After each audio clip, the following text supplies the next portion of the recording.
Weather. সকাল থেকেই উঠে দেখছি একদম আকাশের পরিস্থিতিটা বেশি একটা ভালো নেই। আর জানো তো, আমার ভয়েস ওভারটা দেখে শুনে তোমাদের মনে হতে পারে যে একটু অন্যরকম। হ্যাঁ, একটু অন্যরকম। কালকে কোনো ব্লগ দিতে পারিনি। কালকে আমার ব্লগ দেওয়ার কথা ছিল, কালকে কিন্তু কোনো ব্লগ দিইনি। আমার শরীরটা একটু অসুস্থ, তাই তোমাদের সাথে ব্লগটা এডিট করা ছিল, ভয়েস ওভার দিতে পারিনি বলে তোমাদের সাথে শেয়ার করতে পারিনি।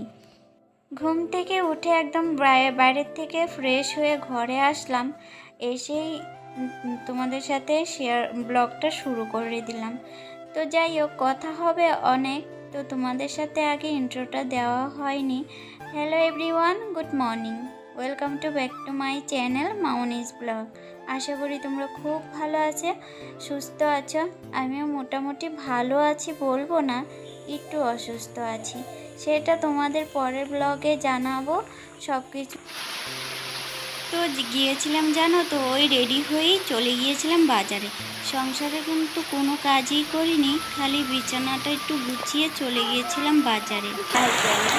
বৃষ্টি পড়ছে আর আমি ভিজে গেছি, বাজারে গিয়েছিলাম আর এসে ভিজে একদম একা সব, এত বৃষ্টি পড়ছে, বৃষ্টিও ঢুকলো। তো আর কি করবো, এখন চলো রান্নাঘরে চাটা খাওয়া হয়নি, চলো চাটা খেয়ে বাকি কাজের কমপ্লিট করবো। আর এগুলো দেখাচ্ছি কি করবি।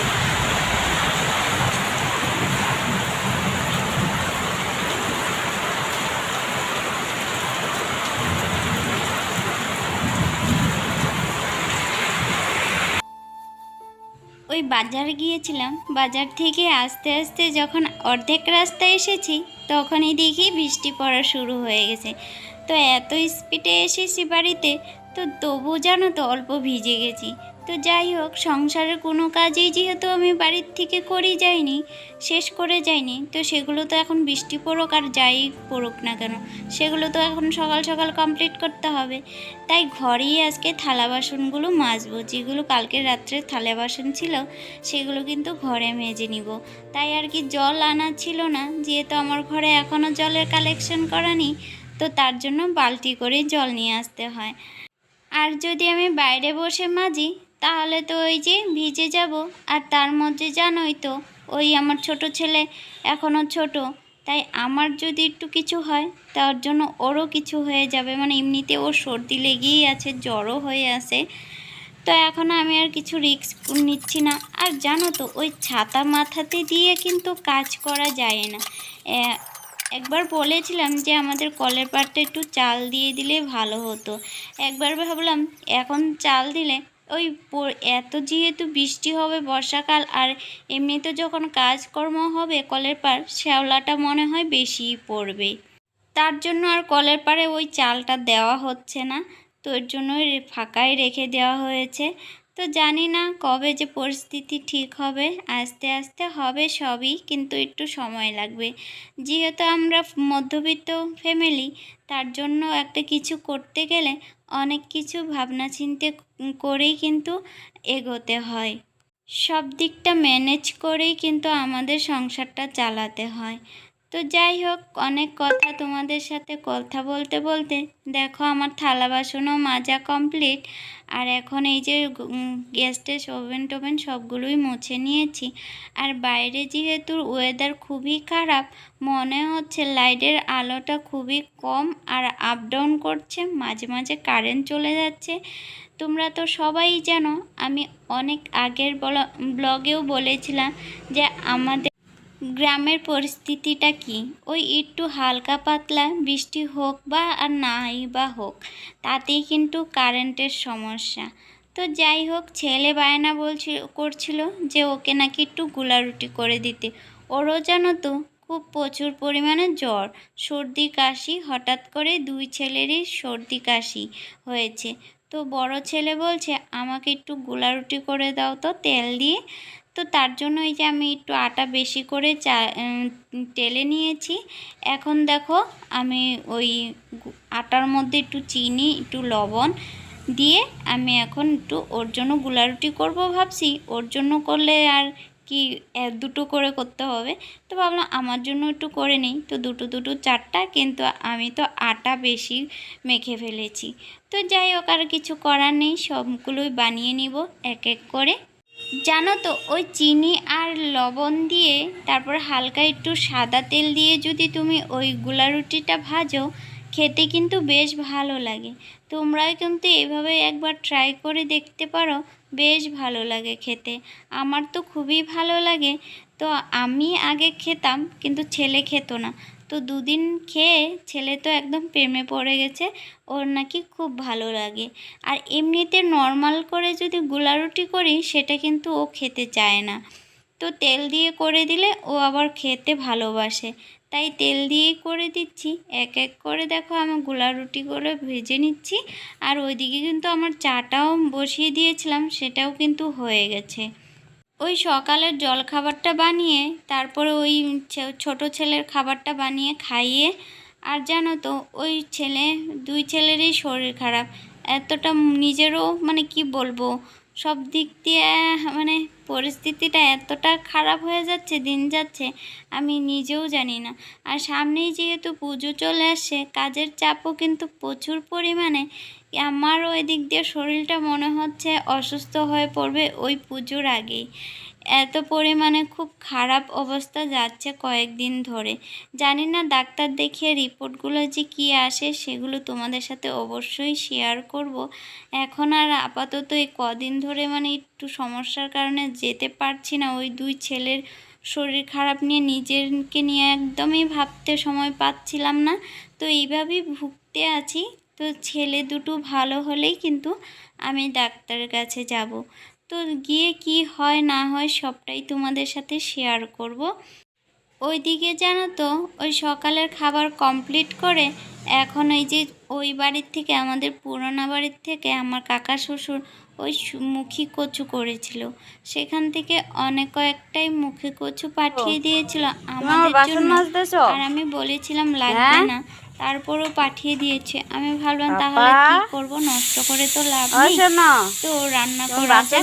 আর এদিকে কিছু ওই যে সকালে খাওয়া দাওয়া করে, আর কালকে জানো তো রাত্রেবেলা কড়াইটা বসিয়ে গরম হতে হয়েছিল। আর এত গরম হয়েছে, হালকা একটু তেল ছিল, তাই কড়াইটার অবস্থা কি বাজে। আর এদিকে চলে আসছে আমার ছেলে বাসন মাজতে। এদিকে কালকে কড়াইটা পুড়ে গেছে, কি অবস্থা হচ্ছে কড়াই, এখন মাজতে অনেক সময় লাগবে। আর ছেলে বাসন মাজছে, যাই ভাতটা বসিয়ে দিয়ে তারপরে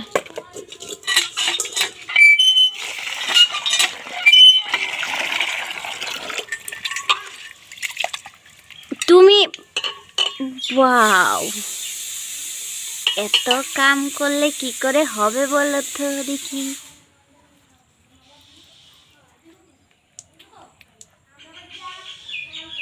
সরো। এদিকে আমি মুখী কচুটা আর ডিম দিয়ে মুখী কচু রান্না করব। জানি না, প্রথমবার ট্রাই করছি, আদৌ ভালো লাগবে কি না জানি না। মাঝে মাঝে নতুন কিছু ট্রাই করতে হয়, তো আমিও আজকে এটা ট্রাই করব, জানি না কেমন লাগবে। এখন তো বললাম, তারপরে কিন্তু খেয়ে দেখি ভালোই লেগেছে। মোটামুটি ভালো না, মোটামুটি আবার খারাপও না, মিডিয়াম কিন্তু চলে যায়। মোটামুটি ভালোই হয়েছে, খারাপ হয়নি, তো খাওয়া যায়। তো যাই হোক, এদিকে আমি তো সবগুলো বসিয়ে দিলাম। আর জানো তো, ওই দিনকেই তোমাদেরকে দেখিয়েছিলাম, এগুলোকে একটু আলোর জানালার পাশে নিয়ে আসলাম। কি করব বলো তো, জানি না পাতাগুলো কেন যেন ওরকম হয়ে গেছে। আর এদিকে গাছগুলো দেখছিলাম, আর এদিকে তো আমার দুষ্টু সোনা চলে আসছে, দুষ্টু সোনার সাথে সাথে ওই ছাগলটাও চলে আসছে। একজনের দুষ্টুমিয়ে তো আর হচ্ছিল না, তো আরেকজন চলে আসছে। তো আমার কপালটা দেখো, এক ছেলে ভাঙছে বাটিটা, আরেক ছেলে ভাঙছে মগটা। এত সুন্দর মগ শখ করে নিয়ে আসছিলাম, সেটা আর আমার কপালে জুটলই না ভালোভাবে। ওই যে কয়েকদিন ইউজ করলাম, তারপরে কিন্তু ছেলে ভেঙে ফেললো। আজকে এই যে একটা নতুন বাটি, সেটা কিন্তু ওই আমার ছোট ছেলে ভাঙলো। তো যাই হোক, ওইদিকে ভাতটা নামিয়ে চলে আসলাম কলের পাড়ে। তরকারিটা আর এখন করছি না, ঠান্ডা হতে দিলাম। তো ভাবলাম ঠান্ডা হতে হতে এদিকে যে বাইরের কাজগুলো আছে সেগুলো একটু কমপ্লিট করে নিই, চান পুজো সবটাই সেরে নেব। এদিকে এই যে ভাতটা হয়ে গেছে, তো ভাতটা বসিয়ে দিয়ে জামা কাপড় ভিজাতে চলে গিয়েছিলাম। তো এই যে এখন ভিজিয়ে চলে আসলাম ভাতটা নামানোর জন্য। আর প্রেসার কুকারে যে সিদ্ধ করে রেখেছিলাম সেগুলো কিন্তু থাকবে। তারপরে চান পুজো কমপ্লিট করে তারপরে কিন্তু ওই বাকি রান্নাটা করব। তো যাই হোক, এদিকে আমি ভাতটা নামিয়ে নিলাম।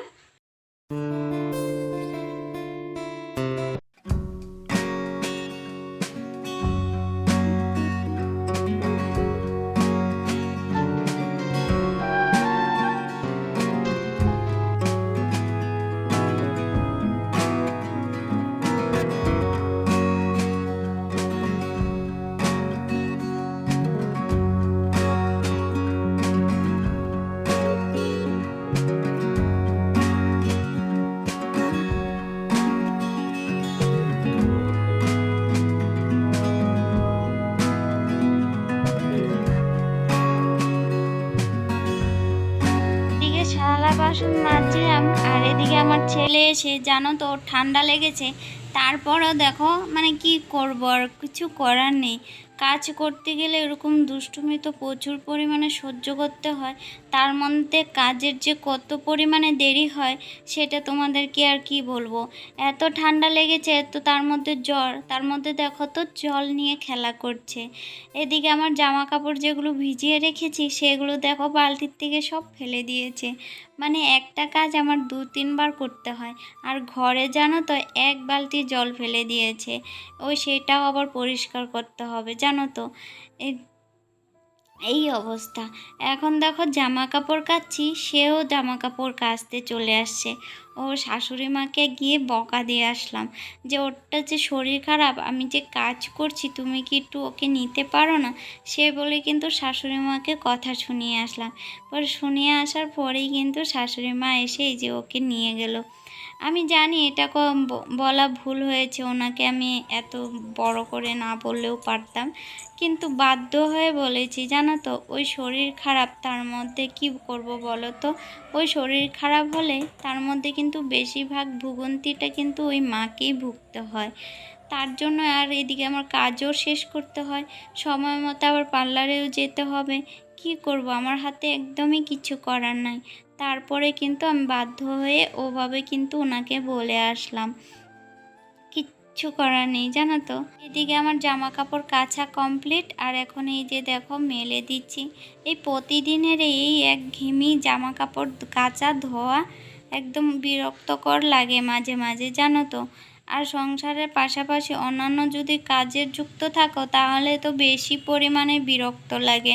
মানে এদিকে সামলাবো না ওইদিকে সামলাবো, মানে হাতের পাশে তো কেউ করে দেওয়ার মতো তো কেউ থাকে না, কিচ্ছু করার নেই।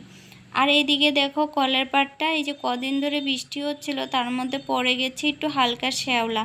এই কম থাকতেই যদি তুমি পরিষ্কার না করো তাহলে যে কতটা পরিমাণে খাটনি হয় আর কতটা যে সময় লাগে তাও জানো তো। ওইটা পরিষ্কার করতে অনেকটা সময় লেগে যাবে।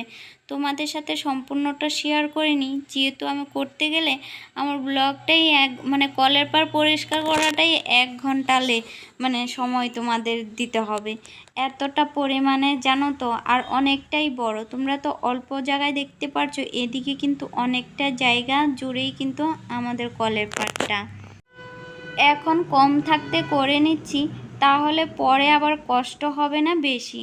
তো তবু কিন্তু হালকা হালকা অনেকটা সিঁড়িতে, তারপর নিচে ওই যেহেতু কলের জলটা যায় সেখানটা অনেকটা একটু পিছলা হয়ে গেছে।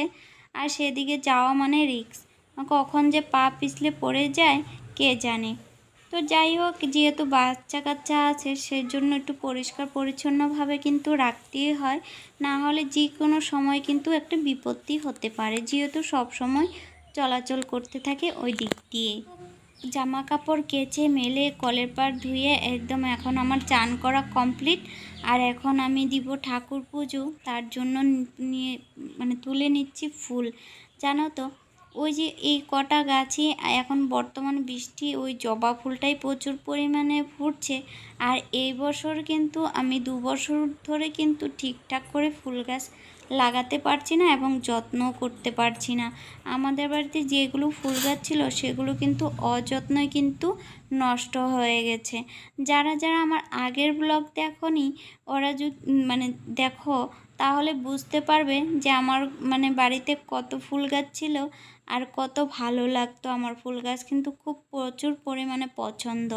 আমার তো ভীষণ ভালো লাগে ফুল গাছ, কিন্তু ওই কাজের চাপে, সংসারের চাপে সব কিছু পরিস্থিতির মধ্যে দিয়ে আমি ফুল গাছগুলোকে যত্ন করতে পারিনি, তাই কিন্তু সবগুলো ফুল গাছ কিন্তু আমার নষ্ট হয়ে গেছে। তো যাই হোক, একটা সময় সব কিছু যখন চাপ কমে যাবে তখন কিন্তু আমি আবারও নতুন করে সব ফুল গাছ কিন্তু লাগাবো এবং যত্ন করবো ঠিকঠাক করে, আবার নতুন করে কিন্তু বাড়িতে সব ফুল লাগিয়ে নেব। যাই হোক, ওইদিকে ঠাকুর পুজো দেওয়া কমপ্লিট। আর এখন দেখো ওই যেগুলো কচু আর ডিম সিদ্ধ করে রেখেছিলাম সেগুলো বের করে নিয়েছি, আর দুধটাও কিন্তু আমি জালে বসিয়ে দিলাম। তো বসিয়ে তো দিলাম, আর এদিকে দেখো ছেলে জল ফালাচ্ছে সেটা দেখবো, না এদিকে দুধও উপলে পড়ছে সেটা দেখবো। দুদিকে আমি দৌড়াচ্ছি, এরকম পরিস্থিতি, কোনটা যে কি করব কে জানে। তো যাই হোক, দুদিকেই আমার সর্বনাশ হয়ে গেছে, দুধও পড়েছে, ওই ছেলে জলের বালতিটাও ফেলে দিয়েছে। তো যাই হোক, ওই ডিম আলু সবগুলো আমি ছুলে নিয়েছি, আর এদিকে ডিমগুলো ভেজে নিয়েছি, তার সাথে একটু জিরা ফোড়ন দিয়ে আলু আর ওই মুখে কচুগুলো আর ভেজে নিব। তার সাথে মশলাটা কি বেটেছি সেটা তো তোমরা দেখেছো। তার সাথে দিয়েছি একটু শুকনো লঙ্কা, জিরা বাটা, আর তার সাথে দিয়েছি একটু পেঁয়াজ বাটা, নামানোর আগে দিয়েছি একটু পেঁয়াজ বাটা দিয়ে কিন্তু আমি তরকারিটা নামিয়েছি। তো যাই হোক, এদিকে দেখো আমার কষানো কমপ্লিট, ঝোলটাও দিয়ে দিলাম। তার মধ্যে এখন ডিমগুলো দিয়ে দিচ্ছি, লাস্টে একটু গরম মশলা দিয়ে নামিয়ে নিব। কিন্তু বেশি একটা খারাপ হয়নি, আর বেশ ভালোই লেগেছে। তো যাই হোক, এখন তরকারিটা গ্যাসটা বন্ধ করে দিয়েছি, আর এদিকে যেহেতু ঘরের মধ্যে জলের বালতিটা ফেলে দিয়েছে, রান্নাঘরটা কিন্তু আমি সকালেই মুছেছি, তারপরে কিন্তু আবারও এখন মুছতে হয়েছে ওই জলের বালতিটা ফেলে দেওয়ার জন্য। আর এদিকে ফ্যানটা লাগিয়ে দিচ্ছি, আর ওইদিকে দেখো তোমাদেরকে শেয়ার করেছিলাম যে আমি নিচে কাপড় লাগাইছে, আমার ছেলের জন্য কিছুটাই থাকলো না, সবটা খুলে ফেলে দিয়েছে। তো ওইদিকে লাগিয়েছি, সেটা কিন্তু ওই যে ফ্যান লাগালাম সেটা কিন্তু উঠছে। তো যাই হোক, সংসারের সমস্ত কাজবাজ শেষ করে গিয়েছিলাম পার্লার থেকে এই যে এখন রাত বাজে 7:30 মতো বাজে, তাড়াতাড়ি চলে আসছি। তো এখন এই যে ড্রেসটা চেঞ্জ করে নিচ্ছি, এই ড্রেসটা বাইরে রেখে দিব। তো চলো, আজকের ব্লগ এই পর্যন্তই। কেমন লাগলো অবশ্যই জানিও। ভিডিওটা ভালো লাগলে পাশে থেকো। আশা করি পরবর্তীতে আরও সুন্দর সুন্দর ব্লগ